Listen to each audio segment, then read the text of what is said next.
পরে এখন থেকেই আমাদের এই মাহফিলের দাওয়াতি মেহমানরা আলোচনা করবে। এলাকার মা বোনদেরকে বলবো, আমাদের আব্বাদেরকে ভাইদেরকে বাসায় না রেখে অতি দ্রুত মাহফিলের প্যান্ডেলে পাঠিয়ে দিই। আমাদের এই দাওয়াতি মেহমানরা যে সমস্ত আলোচনা করবে, হতে পারে এই আলোচনাগুলোই আপনার দুনিয়া এবং আখিরাতের খোরাক। কাজেই দেরি না করে অতি তাড়াতাড়ি মাহফিলের প্যান্ডেলে চলে আসে।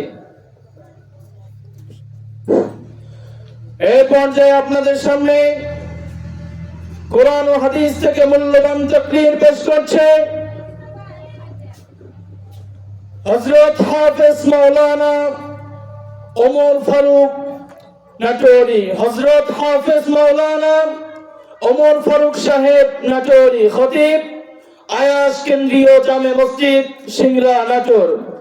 আমি হযরতকে তার মূল্যবান তাকরীর পেশ করার জন্য সবিনয় অনুরোধ করছি। আমার আত্মীয় স্বজন আসেনি, ওনারা সব বসুক সামনে।